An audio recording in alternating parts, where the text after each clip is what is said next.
You're listening to Visibility Vixen, episode 16. Need to start thinking as humans, whether it's in relationships or business, why not you to have the best business?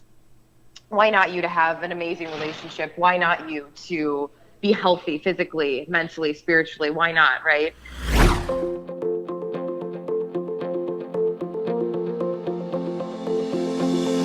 Welcome to the Visibility Vixen podcast, where we create space to grow our brand with intention and clarity, one episode at a time. Join us as we explore the many aspects of entrepreneurship, start loving the journey instead of the destination, and begin building a legacy that lasts. Here's your host, Michelle Lewis. Hey everyone, welcome back to the show. Today we are talking to a girl that I have just fallen in love with. I've admired her on Facebook and her live streams and her amazing bubbly personality.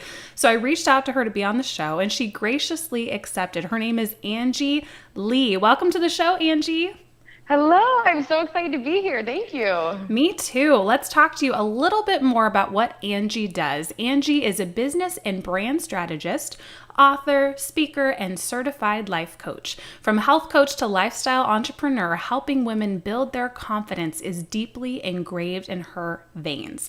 After 6 years as an expert in the health industry, Angie is now a business mentor for highly motivated wellness entrepreneurs ready to create a profitable online brand. The hallmarks of her practice are branding, sales, and unique marketing. Angie helps her clients get to the heart of the barriers that are holding their business back and identify the exact strategy needed to launch a business that they love.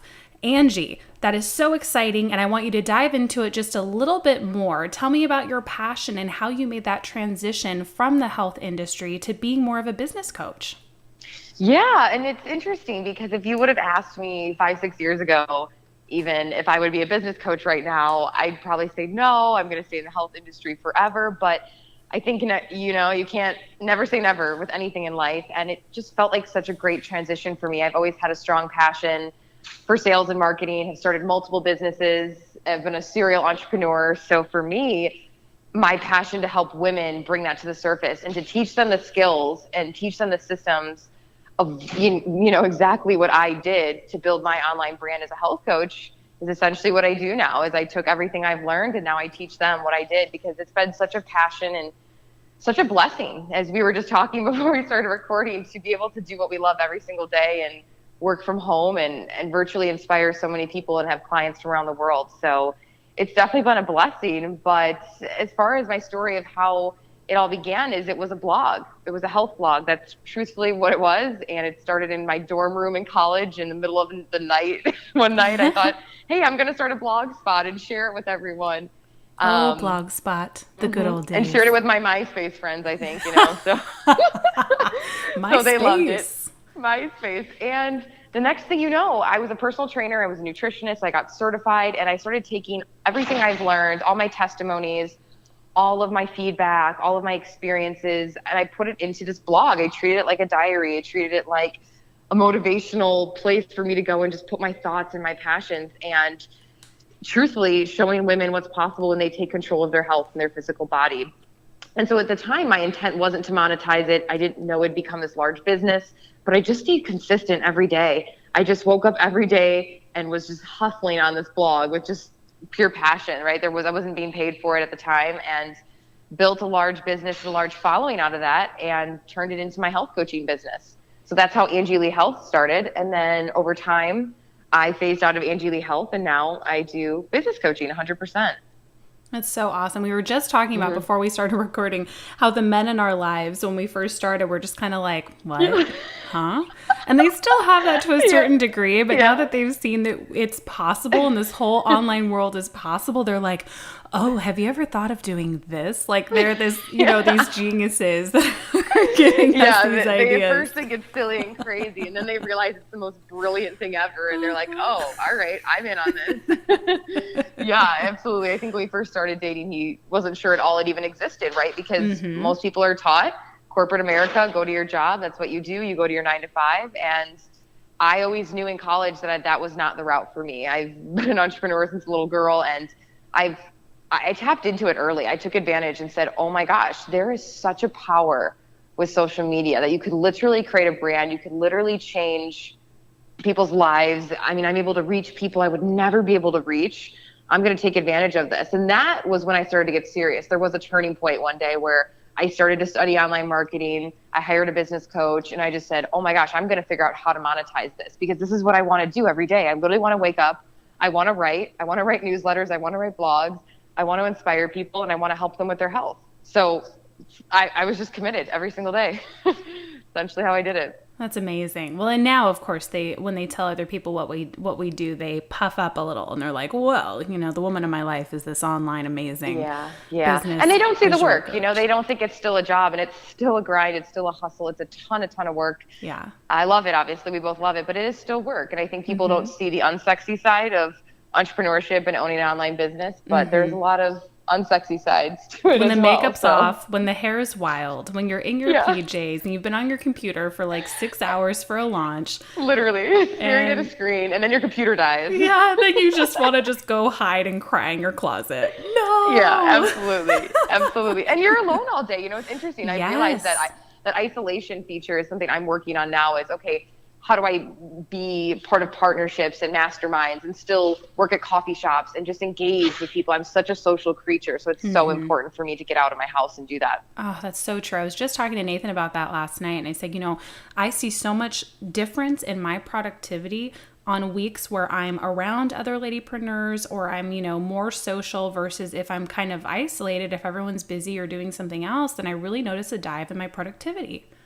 Yeah. It's interesting. And I actually just partnered with a woman in New York. She's my business partner. Her name's Jen Casey. She's another successful online entrepreneur. So it's been so great to finally have a business partner. And it's interesting because I didn't think I'd ever love it, but I love it. I love being able to wake up and bounce ideas off of someone and have two heads, two brains looking at something and adding in their creativity. It's really fulfilling. And I've realized for me, I do like partnerships, because it allows me to be social. Yeah, that's awesome. I think that's great advice. Yeah. So tell us what your biggest focus is right now in your business. Yeah, my biggest focus is Wellpreneur Business Academy. So the WBA is my biggest signature program. It's my online coaching program. It's a 3-month program. It's very intense. It's similar to a school, but we do have a live feature where you hop on the Zoom calls. So we're focusing all of our heart and energy on that right now. And then I'm also keeping my eyes ready, and my brain is kind of thinking ideas as far as picking up my podcast again and whatnot. But for right now, I love teaching groups. I get such a fulfillment doing the group programs. So right now, that's where most of my focus is. That's awesome. So let's transition, just because we actually filmed this once before and the audio messed up. So guys, you are going to have those days where what you think has gone perfectly does not go perfectly. But Angie has been so kind to come back, and we're actually re-recording this. And we talked a little bit about life lessons yesterday, and she had some really amazing insights because she was raised with a father who really narrowed her mindset in a wonderful way to keep it focused and moving forward. So she's going to be answering the question, what life lesson has been more valuable than gold to you? And Angie, I loved your response yesterday. Can you dive a little bit into that? Yeah, I was going to say, which one did I give you? I'm thinking I have a few of them. Yeah, you did. I'm looking at my notes here, and you talked about why not you? I was going to say, is it the why not you? Yeah, I think for me as a little girl, I actually have a story. I was a competitive gymnast for 15 years. So I grew up being a gymnast, traveling the world. I was a state champion gymnast at 9 years old. So gymnastics was my heart and my soul. And it was the night before my state meet. And my dad came in the bedroom, tucked me in, read a story or whatever, and said, all right, good luck tomorrow. And I just said, Dad, do you think I'm going to win? Do you think? I mean, who am I to win first place? I mean, there's going to be hundreds and thousands of girls there, and I'm so nervous. And he just looked at me and said, why not you, right? Why not you to win? Why not you to be the best at something if you put in that work and have the heart to do it? So we always talk about that story because I think it's so cute and it's so precious. And I hope to give my kids that moment too, because it is true, right? I think we need to start thinking as humans, whether it's in relationships or business, why not you to have the best business? Why not you to have an amazing relationship? Why not you to be healthy physically, mentally, spiritually? Why not, right? Mm-hmm. And just not capping our abundance and knowing that you can have abundance in all areas of your life, and it can be you who wins and who succeeds. I love that. Not capping your abundance. That is a little gem, my dear. Love that. Okay, so let's talk a little bit about what you're creating right now. What intention are you focusing on to bring about in your life right now? Yeah, I'm really focusing on the feminine energy of my business and allowing flow. And before in my business, I tapped into a lot of the masculine energy, which I realized through Tony Robbins and some of my own mentors and business coaches that it didn't feel right. It just didn't feel authentic for me anymore. And I was just pushing too much. So right now, my team and myself, I'm really trying to embrace the flow, enjoying the process, enjoying the journey, and trusting the universe a little bit, and knowing that if I put in the work, it will meet me halfway. And I think so many times we lose that faith. So I'm trying to just have faith and enjoy this process because it goes by so fast. And I don't want to look back and realize that I wasn't present while I was building my business, because I think what happens is when you're building it, you think, okay, I can't wait till it's at a certain point, or I can't wait. And then you get there sometimes and you're like, well, now what? And that now what syndrome I've noticed for myself is real. And so I'm working on just that internal work of accepting that there might not always be a, a next step or a next thing. This is now. Now is happiness is now, and enjoy this process. And one day when I'm, who knows how old, 90 years old, I'll look back and say, wasn't that such a great time building the business and going through those hard times and the rough days? And that's the sweet stuff, right? That's why we're doing this. So that's kind of my focus right now, is reestablishing my happiness during the journey. I couldn't agree more. And I think that that is such a perfect little piece of wisdom to give our listeners, because most people are subscribed to podcasts of huge, for lack of a better term, matriarchs of female entrepreneurship, like Amy Porterfield or Chalene Johnson. And you can feel like, I'm never going to get there. And so you're so busy in the hustle and the grind and the panic of trying to become successful that you don't enjoy the journey. And it's really about enjoying the journey and looking at what you've created, be it just your lead magnet. Maybe you don't even have a course yet. That's okay. Celebrate the fact that you created that, and then go reward yourself. Step back. Don't get into the 12-hour behind the computer slump that I did. Yeah.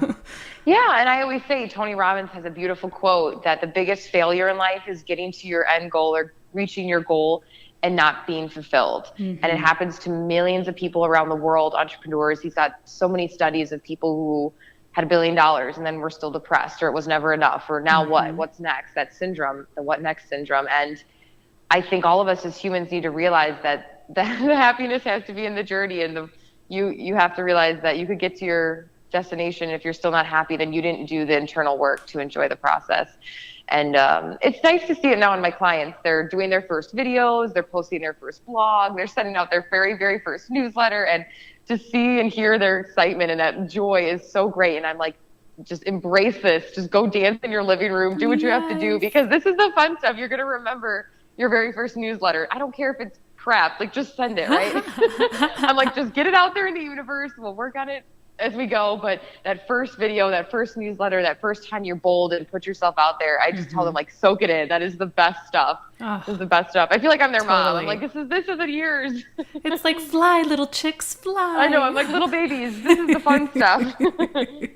I love that. That makes me smile thinking of back when I did that. Oh my goodness. Memories. So what is your favorite daily habit that you think really contributes to your success? Yeah, my morning is Angie time. So I really make sure that I serve from a full cup. So I take care of me before I take care of others. And that's another intention that I'm really working on maintaining in my life as an entrepreneur and as a leader and as a girlfriend, as all my positions in life, as a sister and friend. And I think that's something that a lot of girls who are listening right now, that's a great tip too, especially when you see a lot of female entrepreneurs doing it all. You have to realize you have to take care of yourself first, or you'll never be successful. So I take time to meditate. I do have a morning meditation practice, and then I do my long walks. So I'm a little hippie who's stuck in the Midwest. So I'll go outside and I'll get near trees and water and birds, and I'll walk, and I'll sometimes run, actually, because I believe in moving meditation. So I'll get my body moving. I'll get my thoughts connected to my central nervous system, and just flow and just say verbal affirmations if I have to. But that is my way to reset and clear my brain, clear my thoughts, and get my priorities straight is my morning walk. I don't ever skip it. So that would be my favorite morning ritual. Yeah, whenever I'm at the gym, I speak my affirmations out loud while I'm on the elliptical. And such weird looks because, I say things that anyone watching would think, what an egotistical freak, right? But I'm affirming myself, and they just look at me so funny, and I'm just like, you're not speaking your affirmations, leave me alone. That's why I do mine outside so people don't see me. Yeah, you're like six-figure launch, and then you're like sprinting down the street, and some guy next to you is like, what is she talking about? Like, be bold today, be ambitious. Oh my gosh. You're like, it's just a Tony Robbins tape, don't worry. That would be such a funny video. Oh my goodness. I know. I'm picturing so funny. Things. Okay. Angie, my darling, are you ready for the red carpet remix? Oh, I'm ready. Bring it on. All right, let's do this. What is your favorite movie? Good Will Hunting. Love it. Makes me cry. Love it. Mm-hmm. What is your biggest strength? I'm bold. I'm extremely bold. That is a strength. I hope that's a strength. It's a huge strength. Oh my gosh, yeah. It got me in trouble when I was little, but it's good now. It got us all in trouble. Those are the good old days. Okay, how do you handle fear? Ooh, I would like to say that's kind of a strength as well. I'm pretty good at dancing with it now. I actually get excited when I'm a little bit fearful to try something. I breathe in the butterflies, and I kind of thrive off it. You get to a point where you've put yourself in uncomfortable situations so many times, and you've stepped into that discomfort zone that over time as an entrepreneur, you kind of learn to like it in a weird way. You're like, yes, this is going to be so scary, but I can't wait to see if it happens. Totally. So I actually thrive off of fear, if that is possible. And that's how I know I was born to at least be an entrepreneur, because I do thrive off of fear, and I've learned to breathe it in and dance with it. Totally. So what is the tool, online or physical, that you absolutely love? I'm a podcast junkie. I have to say it's podcasts. They've gotten me through some really hard times, just hearing inspiring people in my ear. They've gotten me through my hard runs outside, and they're so easy to access and tap into. So I love podcasts. Absolutely. It's such a great tool to motivate. I mean, some days when you cannot get out of your mindset because it's negative, put in that podcast, and all of a sudden you'll be having these new ideas and like, oh, I need to get on my computer and do this, this, and this. I think it's a great tool. Totally agree. And I think I know the answer to this question, but where would you like to live if you could? Ocean, forest, desert, or mountains? Ocean/mountains. So ideally Tahoe. I just got back, and beautiful. I mean, there are mountains and you're on the beach, so it's a win-win. I'm a Cali girl. I'm hoping to move there actually soon, but I would love to live on the West Coast in Santa Monica. So very, very clear answer. Heck yeah. I hope you do, because then you'll only be half an hour away. I know. We could have done this live. We could have been in here with my pug and my meowing cat. Very exciting and interesting, trying to get them to be quiet for half an hour. Meowing cat. I love it. They have to have their treats, and they have to go into their isolation booths. Otherwise, it's all over. Isolation booth. Oh my gosh, I love it. Okay, so there are a lot of struggling ladypreneurs out there, and I love to hear the number one piece of encouragement that you feel on your heart that would inspire them right now with where they're feeling, which is usually feeling invisible. Yeah, and I think in the beginning of entrepreneurship, that's so normal to feel like it's not working, or your failures are the worst and no one else has experienced them. And whether it's a project not going well, losing a lot of money, hearing a lot of no's, when you're going through it yourself, you think no one's gone through that. And when I say I've been through all of that, I've been through all of it and more, and I'm sure you have too. And it's just part of the process. So if they're feeling like it's not working, it's that corny saying, but it's so true. You got to just stay consistent. You have to treat it like a kid that you love and adore, and sometimes drives you nuts, but you love it so much, and you're the mom, so you got to take care of it. So I always say that you got to treat it like a kid. I think that's great advice. Yeah, you have to show up every day, even when you don't want to, and love it, nurture it, give it some TLC, and say, I committed. I'm in. 2 feet are in. I already jumped, so I have to commit. I can't give up. There's no turning back. And I always have been that way where I've almost forced myself to burn the boat. So it's like, all right, there's no plan B. So I gotta, I decided to do this business. I'm going to do it. I'm going to make it work. So I work with a lot of network marketing girls who, this kind of reminds me of what they'll say is, Angie, I feel like no one's reading my stuff. Is this business going to work for me? Is it going to work for me? And I really try to get them to redirect it to, are you going to make the business work? It's a decision. It's just a decision. And I truthfully believe that the female entrepreneurs who are successful versus the ones who, quote unquote, are still struggling is a decision. That's it. One of them decided they're going to do this and go balls to the walls and treat it like a kid and never give up. And the other person is kind of still going back and forth. She kind of wants it. She kind of doesn't. She wants to do it when it's convenient. That's what I would say is the difference. So really asking yourself, is this for you? How bad do you really want it? How bad do you want to nurture something to then one day wake up and really feel like it all paid off? So I totally that would be agree. some of my little nuggets. Yeah, I think those are great nuggets. And I think on top of that, just because maybe one day, maybe let's say you have breakouts all over your face, it's that time of the month, you're just not feeling it. You don't have to do a live stream that day. You can work more on the back end of your business, work on your newsletters, work on your content, work around how you're feeling. You never want to be forcing yourself to do something unless, you're really terrified of live streaming. It might be good to just hit that record button and let it go. I know I've had some awful live streams where the iPad falls on the ground and it's just absolutely humiliating, and that's okay. You just really have to go with how you're feeling that day. But every day, like Angie said, take that one step forward in your business and make that decision, because no one else can do it for you.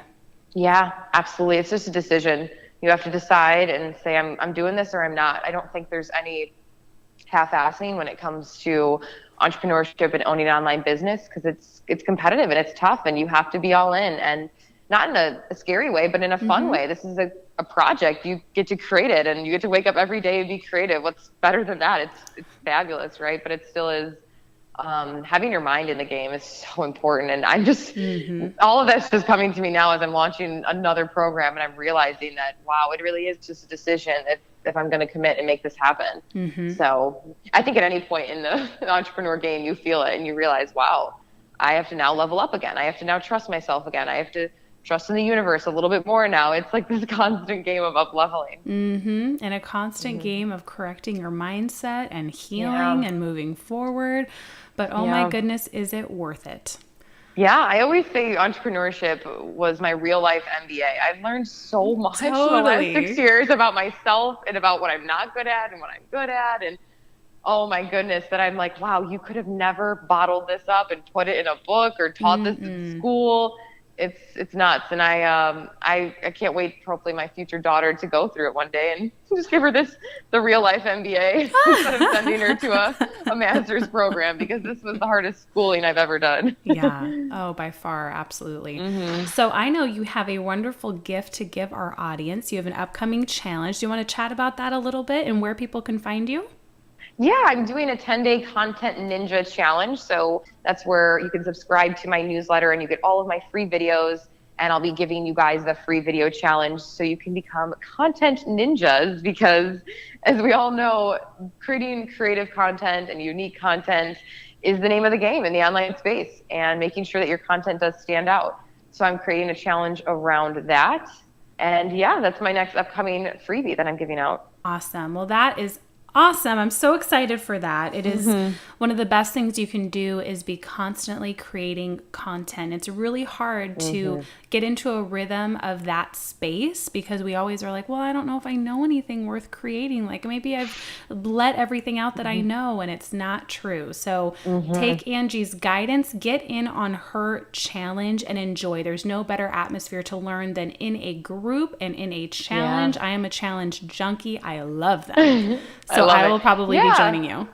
And your creativity is not capped either, right? Going back to the abundance isn't capped, really realizing that your creativity is not an exhaustible source, and you can constantly be creating new stuff. You can constantly be coming up with new content. And that's a mindset game that I like to help my clients through, is you can come up with new content. You are creative. Do not tell yourself you're not, or you won't be able to come up with anything. So true. Well, Angie, this has been so much fun. Thank you again for coming and re-recording. And I am so excited for you to be visiting California. I will definitely be knocking on your door. Absolutely. You can come over for yoga and tea and green juice anytime. And my long walks. You can come with on my long walks. I would love that. But thank you so much. I love this. I love what you're doing. And gosh, I love the name, the Ladypreneur. I mean, that's beautiful. It's amazing. And more women need this. They need the support in their own headphones, right? So I'm so grateful for you and what you're doing as well. Well, thank you, darling. And I hope you guys have enjoyed this episode. We hope that we've brought you some encouragement and love in your day. And we will be seeing you next week for a brand new episode.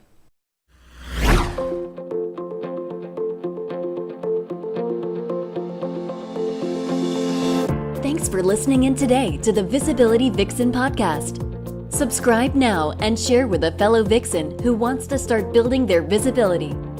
For more fire in your life and brand, visit visibilityvixen.com.